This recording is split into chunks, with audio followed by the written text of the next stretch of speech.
wabarakatuh. Kami dari kelompok 3 yang berisikan nama anggota. Nama saya Marsha Dwi Anggraini dan teman-teman saya Rahmadayanti, saya Desi Suharti. saya Rauda. Kami di sini ingin menjelaskan materi yaitu konsep dasar dalam komunikasi bisnis. Selamat menyaksikan. Nah, baik, langsung aja kita ke materi yang pertama atau bab yang pertama, yaitu konsep dasar komunikasi bisnis. Nah, apa sih konsep dasar dari komunikasi bisnis? Komunikasi adalah inti dari setiap interaksi, termasuk dalam dunia bisnis. Proses ini melibatkan pertukaran informasi, gagasan, atau peran antara individu atau entitas untuk memahami bagaimana pesan bergerak. Kita menggunakan model komunikasi yang berfungsi sebagai gambaran visual tentang transmisi informasi dari pengirim ke penerima melalui media tertentu. Selanjutnya, elemen kunci model Shannon-Weaver. Yang pertama ada pengirim atau sender, yaitu individu atau entitas yang memulai proses komunikasi dengan menciptakan dan mengirimkan pesan. Yang kedua ada pesan atau message, yaitu informasi atau ide yang ingin disampaikan dari pengirim kepada penerima. Yang ketiga ada encoder, yaitu proses mengubah pesan menjadi format yang sesuai untuk transmisi melalui saluran yang telah dipilih. Yang keempat ada saluran atau channel. Nah, ini biasanya adalah media atau jalur yang digunakan untuk membawa pesan dari pengirim ke penerima seperti telepon, email, atau percakapan langsung. Yang kelima ada decoder, yaitu proses menerima atau menginterpretasikan format yang diterima kembali menjadi pesan yang dapat dipahami. Yang keenam ada penerima atau receiver, yaitu pihak yang menerima dan memahami pesan yang telah dikirim dan diinterpretasikan. Selanjutnya yang ketujuh, umpan balik atau feedback. Itu adalah respon dari penerima yang dikirim kembali kepada pengirim. Nah, untuk menunjukkan pemahaman atau reaksi terhadap pesan. Yang terakhir ada gangguan atau noise, yaitu faktor eksternal atau internal yang dapat mengganggu kejelasan dan transmisi pesan baik fisik maupun semantik. Adapun faktor-faktor yang mempengaruhi komunikasi yang efektif.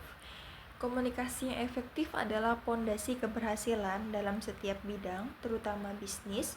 Berbagai faktor memainkan peran krusial dalam membentuk bagaimana pesan dipahami dan diinterpretasikan oleh penerima. Memahami faktor-faktor ini memungkinkan kita untuk mengoptimalkan proses komunikasi dan meminimalkan kesalahpahaman.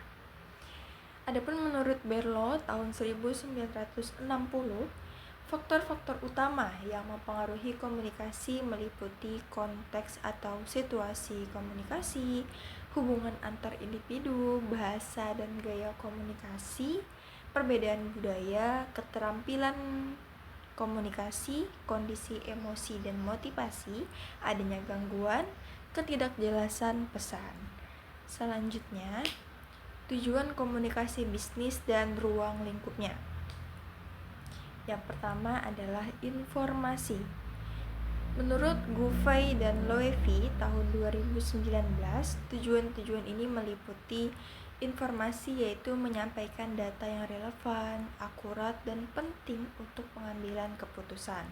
Yang kedua ada persuasi, yaitu meyakinkan penerima untuk mengambil tindakan yang spesifik atau mengubah cara pandang. Yang ketiga, hubungan, membangun dan memelihara koneksi yang baik dengan pemangku suatu kepentingan.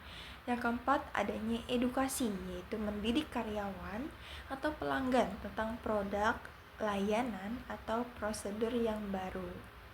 Yang terakhir, adanya motivasi, yaitu memberikan penghargaan, pengakuan, atau umpan balik yang positif sehingga dapat meningkatkan kinerja para karyawan. Komunikasi bisnis juga memiliki ruang lingkup yang luas, baik secara internal maupun eksternal, serta dalam formal dan non-formal, mencerminkan kompleksitas dan dinamika interaksi dalam dunia korporat. Next, ada komunikasi verbal dan non-verbal di dalam bisnis. Komunikasi verbal yaitu pertukaran informasi yang menggunakan kata-kata baik lisan maupun tulisan. Ini adalah fondasi dari sebagian besar interaksi bisnis di sehari-harinya. Sebagian besar interaksi bisnis memastikan pesan disampaikan dengan jelas dan eksplisit, seperti percakapan dalam rapat dan diskusi, presentasi dan pidato, email dan surat bisnis, laporan tertulis, dan memorandum. Yang kedua, komunikasi nonverbal, pertukaran informasi tanpa menggunakan kata-kata. Ini adalah bahasa diam yang seringkali lebih jujur dan kuat daripada kata-kata, mengungkapkan emosi, sikap, serta niatnya. Bahasa tubuh, postur, gerak atau isyarat, ekspresi wajah dan kontak mata, intonasi dan nada suara, serta penampilan pribadi atau penggunaan ruang. Kemudian membangun komunikasi yang efektif, fondasi kesuksesan bisnis. Komunikasi yang efektif bukan hanya tentang berbicara atau menulis, tetapi juga tentang kemampuan untuk menyampaikan pesan dengan kejelasan, memahami makna orang lain, dan membangun hubungan yang kuat. Ini adalah keterampilan penting yang memengaruhi setiap aspek operasi bisnis. Yang pertama, mendengarkan secara aktif, memahami pesan dengan sepenuh hati tanpa gangguan, dan menunjukkan minat serta perhatian penuh pada pembicara. Ini juga salah satu cara kita untuk menghargai pembicara atau lawan bicara kita. Yang kedua, pemahaman konteks, seperti menyesuaikan pesan dengan situasi, budaya, dan latar belakang komunikasi untuk pemahaman yang optimal. Yang ketiga, keterampilan berbicara dan menulis, seperti menyampaikan pesan secara lisan maupun tertulis dengan jelas, singkat, dan terstruktur.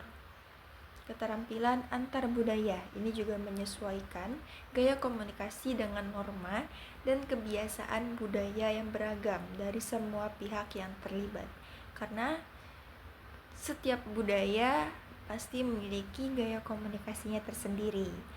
Yang kelima adalah mengelola emosi dan konflik, seperti menjaga emosi tetap terarah dan konstruktif, serta mengatasi konflik dengan cara yang produktif dan adanya solutif.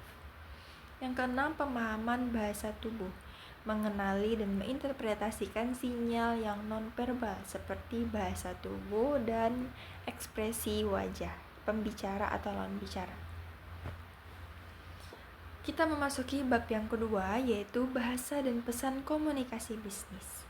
Dalam komunikasi bisnis, penggunaan bahasa yang berkualitas tinggi dan sintaksis yang benar sangat krusial. Ini bukan hanya tentang menyampaikan informasi, tetapi juga tentang membentuk persepsi, membangun kredibilitas, dan mendorong efisiensi. Yang pertama, adanya meningkatkan reputasi. Bahasa yang profesional mencerminkan citra positif perusahaan. Pesan yang jelas memastikan pesan mudah dipahami dan mencegah adanya kesalahpahaman, mencegah masalah hukum yaitu dokumentasi yang akurat dan jelas, serta mengurangi risiko sengketa. Mendorong produktivitas, ini adalah komunikasi yang efisien, mempercepat proses kerja dan pengambilan suatu keputusan. Ada jenis-jenis pesan dan tahapan penyusunan pesan bisnis. Yang pertama, perencanaan. Yang kedua, pengorganisasian. Yang ketiga, adanya revisi atau pengoreksian. Selain itu, bahasa komunikasi terbagi menjadi beberapa jenis, masing-masing dengan karakteristik dan aplikasi yang berbeda dalam konteks bisnis. Komunikasi tertulis, itu yang pertama, digunakan ketika tertulis, itu yang pertama, digunakan ketika komunikator dan penerima tidak berada dalam lingkungan yang kondusif. Untuk komunikasi vokal, mencakup pemberitahuan, memorandum, laporan keuangan, surat bisnis.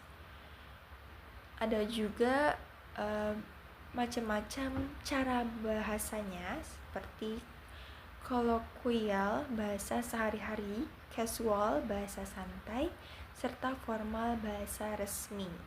Formal biasanya lebih digunakan untuk acara-acara penting. Yang kedua, komunikasi lisan. Pesan atau informasi diganti dengan kata-kata lisan dapat dilakukan secara langsung atau dengan bantuan alat mekanis seperti telepon atau video conference. Yang ketiga, komunikasi non-verbal, yaitu kemampuan untuk melihat dan memahami lingkungan sekitar tanpa kata-kata.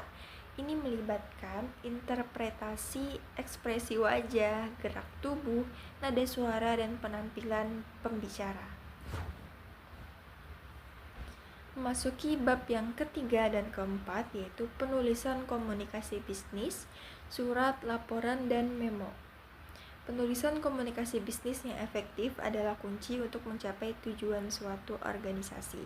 Ini melibatkan perencanaan yang matang, pengorganisasian yang logis, revisi teliti, dan pemilihan media yang tepat. Ada surat bisnis, yaitu dokumen formal untuk informasi, penawaran, atau keluhan.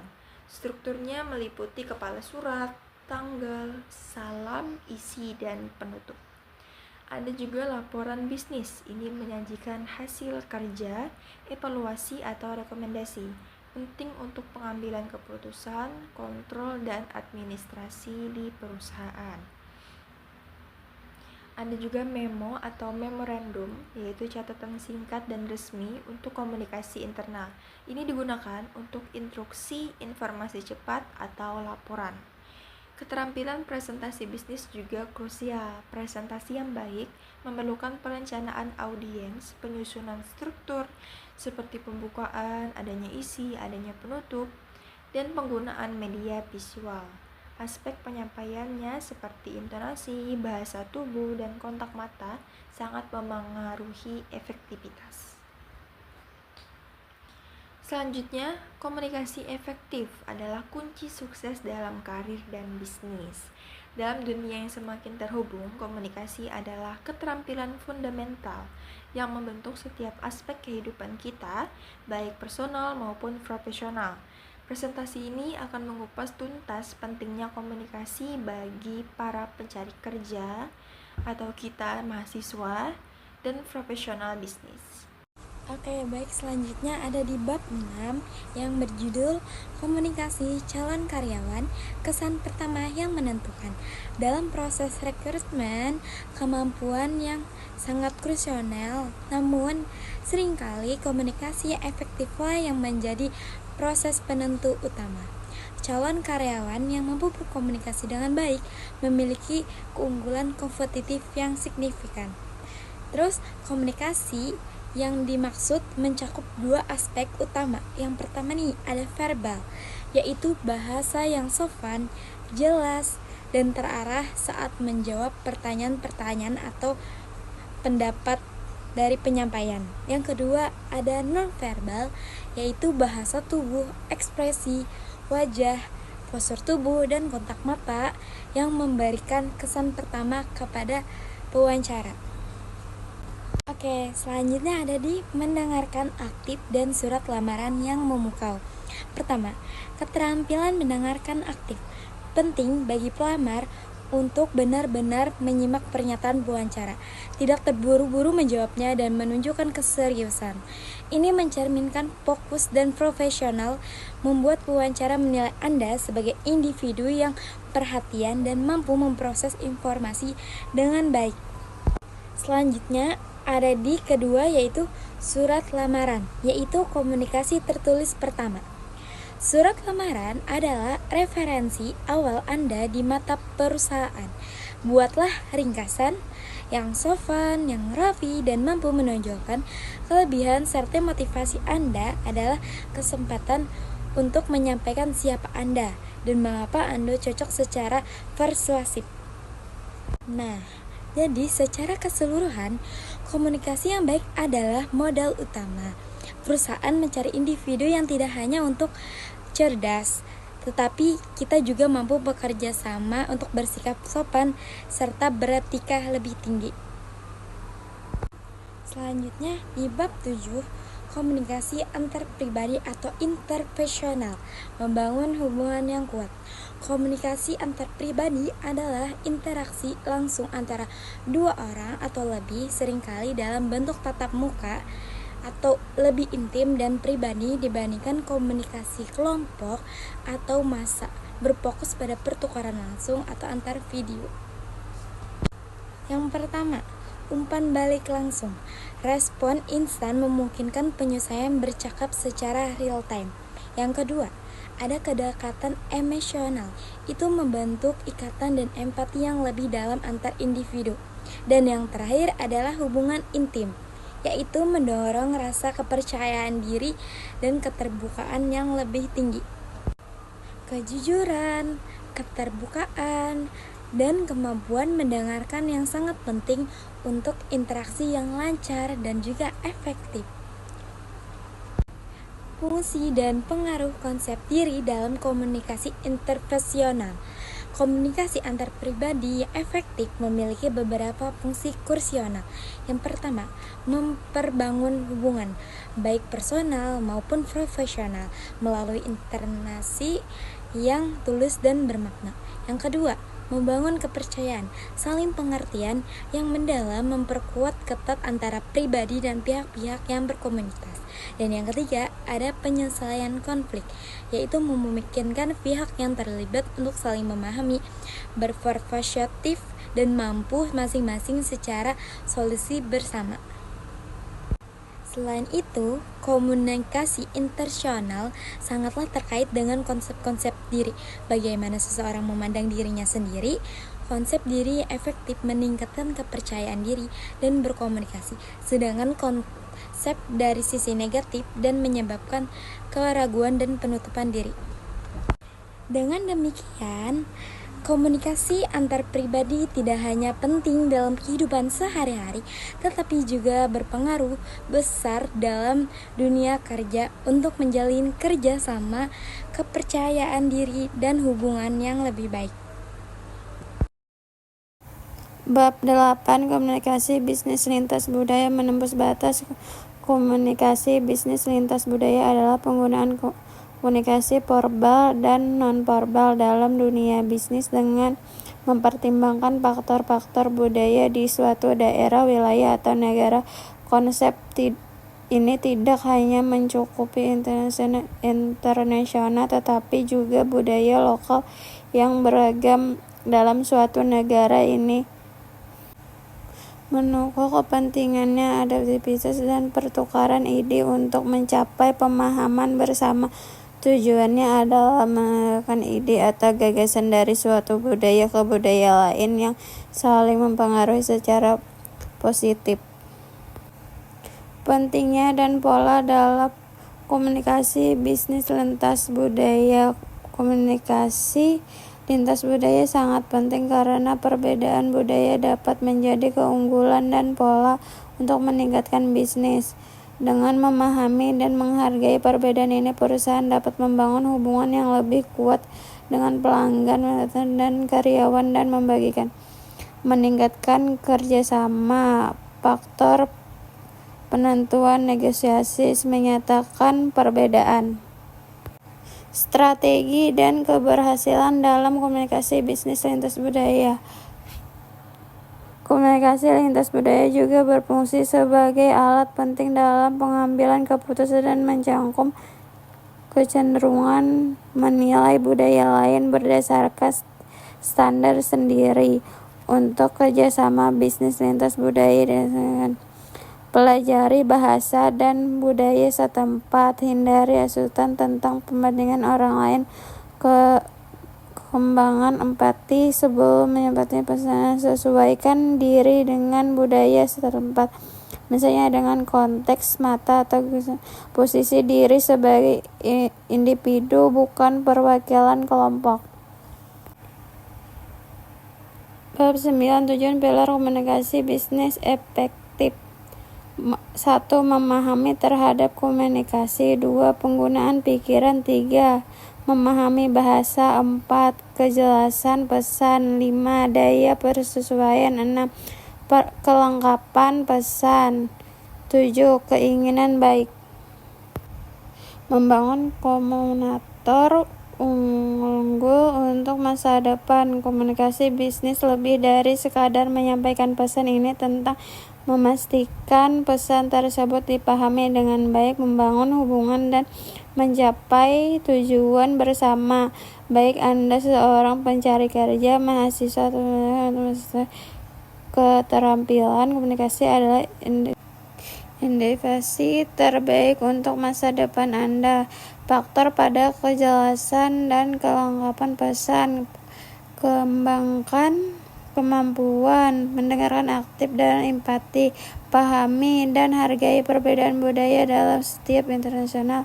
Latihi komunikasi verbal dan non-verbal Anda. Membangun konsep dari yang positif untuk meningkatkan kepercayaan diri.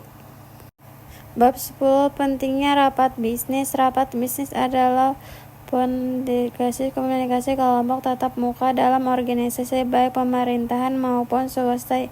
Ini adalah format komunikasi untuk mencapai bisnis atau suara melalui musyawarah yang pada akhirnya menyusun pengambilan keputusan strategi. Rapat ini membentuk kebijakan dan menyelesaikan masalah organisasi secara komprehensif, memastikan setiap langkah perusahaan sejalan dengan tujuan jangka panjang. Elemen dan tujuan rapat bisnis. Sebagai kegiatan bisnis adalah upaya terstruktur untuk menghasilkan barang dan jasa demi keuntungan dalam konteks. Untuk merapat bisnis menjadi alat portal untuk melakukan individu menyatukan berbagai pendapatan dan menjabati perbedaan di antara para dengan kepentingan. Ini adalah wadah dan di mana visi dan strategi terbentuk. Tujuan rapat bisnis. Rapat bisnis dirancang untuk membahas hal-hal rutin dan strategi mulai dari persiapan produksi dan pengembangan bahan baku hingga evaluasi pencapaian dan pengumuman strategi pemasaran yang efektif. Setiap rapat adalah kesempatan untuk menyelenggarakan upaya dan memastikan operasi berjalan dengan lancar. Rapat bisnis versus rapat non-bisnis. Perbedaan mendasar antara rapat bisnis dan non-bisnis terletak pada tujuan dan organisasi. Memahami perbedaan ini untuk mengarahkan diskusi dengan mencapai hasil yang diinginkan. Rapat bisnis fokus untuk pada komunikasi bisnis dan pengolahan laba bersifat formal dan mengikuti aturan yang terletak, bertujuan untuk pengambilan keputusan strategi perusahaan. Rapat non-bisnis pada tujuan sosial seperti meningkatkan pelayanan publik, cenderung lebih menekankan dalam strategi dan format, membahas isu-isu pendidikan, kesehatan, atau kemasyarakatan. Tujuan dan jenis rapat bisnis. Tujuan rapat bisnis membagikan informasi bisnis terkini, menyampaikan dan evaluasi ide-ide baru, mengambil keputusan bisnis yang strategi, membuat dokumentasi bisnis yang level, memberikan motivasi pada tim. Jenis rapat bisnis. Rapat peran untuk menyelesaikan tim, rapat koordinasi dan kesehatan untuk musik alat, pertemuan komisi untuk membahas pertemuan dewan untuk memiliki keputusan tinggi, proses isu untuk mencapai kesepakatan. Persiapan dan pelaksanaan rapat yang efektif. Persiapan rapat, tentukan tujuan dan aktivitas yang jelas, jadwalkan waktu dan pilihan tempat yang siapkan administrasi dan konsumsi peserta, sediakan media dokumen yang pelaksanaan rapat, ciptakan saran dan terbuka dengan menggunakan pemimpin, memberikan integrasi yang jelas, hindari perdebatan dan gunakan bahasa mudah dimengerti, jatuhkan keputusan dan kesimpulan dengan rancangan dokumen, detailkan waktu, lokasi dan tujuan rapat, siapkan bahan rapat seminggu sebelumnya. Dokumentasi dalam atau silakan untuk revisi. Bab 11, komunikasi, bisnis, dan negosiasi. Komunikasi adalah inti dari setiap interaksi, terutama dalam dunia bisnis. Kemampuan perusahaan untuk menjalin koneksi jangka panjang dengan konsumen dan mitra adalah penentu keberhasilan. Dalam konteks ini, negosiasi menjadi alat penting untuk mencapai kesepakatan yang saling menguntungkan. Negosiasi didefinisikan sebagai aktivitas perundingan yang melibatkan lebih dari satu pihak, masing-masing dengan hak atas hasil akhir. Ini adalah cara bagi pihak dengan pandangan berbeda untuk mencapai kesepakatan demi kebutuhan bersama. Langkah-langkah pelaksanaan negosiasi yang efektif yaitu proses negosiasi yang sukses memerlukan serangkaian langkah terstruktur, mulai dari persiapan hingga implementasi. Setiap tahap dirancang untuk meminimalkan perbedaan dan mencapai kesepakatan yang optimal. Langkah pertama yaitu persiapan matang. Kumpulkan informasi, tentukan tim negosiasi terbaik, dan gali profil lawan bicara. Persiapan mental dan data yang kuat akan meningkatkan rasa percaya diri. Langkah yang kedua, pertemuan tatap muka. Awal proses negosiasi di mana kedua belah pihak saling memberikan penilaian dan menggali informasi tambahan yang dibutuhkan. Langkah ketiga yaitu argumentasi dan perdebatan. Penyampaian argumen dan opini penting untuk mengendalikan ego dan melihat perbedaan sebagai modal untuk mencapai kesepakatan. Langkah yang keempat yaitu mediasi dan tawar-menawar.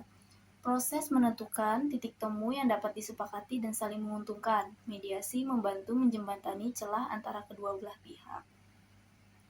Langkah yang kelima yaitu solusi win-win, tahap penerimaan dan pemberian untuk menemukan titik kesepakatan berdasarkan ketentuan masing-masing pihak dengan relasional dan kerjasama. Tahap yang terakhir yaitu penguatan dan implementasi. Pelaksanaan kesepakatan yang telah diambil ini adalah bagian krusial untuk menyelesaikan proses negosiasi dan mewujudkan tujuan bersama. 12. Etika dan komunikasi bisnis. Etika dan komunikasi bisnis adalah dua pilar penting dalam membangun organisasi yang sukses dan berkelanjutan. Etika memandu perilaku moral, sementara komunikasi adalah jembatan untuk menyampaikan informasi, membangun kerjasama, dan menjaga hubungan profesional. Komunikasi yang baik tidak hanya menyampaikan pesan, tetapi juga mempertimbangkan dampak sosial dan emosional bagi penerima pesan. Etika komunikasi bisnis berarti berkomunikasi dengan memperhatikan nilai-nilai moral, kejujuran, dan kesopanan untuk menghindari kesalahpahaman atau kerugian bagi pihak lain. Ini membentuk citra, reputasi, dan kepercayaan organisasi. Fungsi dan karakteristik etika komunikasi bisnis yaitu etika komunikasi bisnis memiliki peran multifungsi dalam lingkungan korporat, mulai dari membentuk citra positif hingga mencegah konflik yang merugikan. Karakteristik utamanya menekankan kejujuran, transparansi, dan penghargaan terhadap semua pihak. Fungsi utamanya yaitu menjaga citra dan reputasi perusahaan, membangun kepercayaan dengan stakeholder, mencegah konflik dan kesalahpahaman, dan mendorong kolaborasi yang sehat. Karakteristik etis menurut Kumar pada tahun 2014, pesan dimahami tanpa menyerang, hubungan dengan khalayak terjaga, informasi disampaikan tanpa manipulasi, memahami nilai etika lintas budaya, dan memastikan informasi akurat. Sedangkan penerapan dalam media, yang pertama media telepon yaitu sopan dan menjaga nada suara, melalui email, profesional dan responsif, melalui chat atau video call, fokus dan menghormati waktu, dan melalui media sosial, jujur dan tidak menipu. Pelanggaran etika dapat merugikan perusahaan secara sosial dan ekonomi, sementara penerapannya membangun hubungan harmonis dan profesional. Bab 13. Peningkatan komunikasi bisnis melalui teknologi digital. Pemanfaatan teknologi digital telah merevolusi cara bisnis berkomunikasi, menawarkan peluang untuk meningkatkan efisiensi dan jangkauan. 7 metode kunci berikut menguraikan bagaimana teknologi digital dapat dimanfaatkan secara optimal.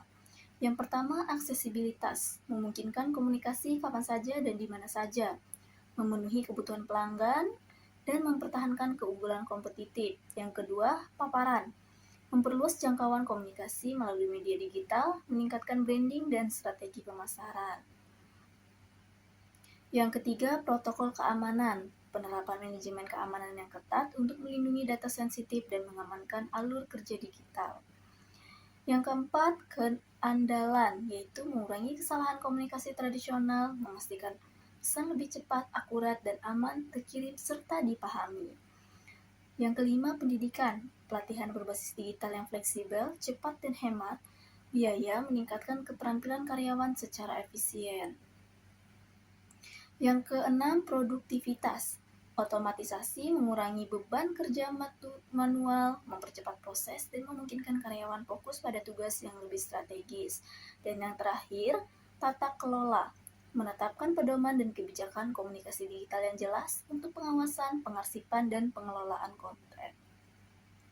Dengan mengintegrasikan metode ini, perusahaan dapat mencapai komunikasi bisnis yang lebih efektif, efisien, dan aman di era digital.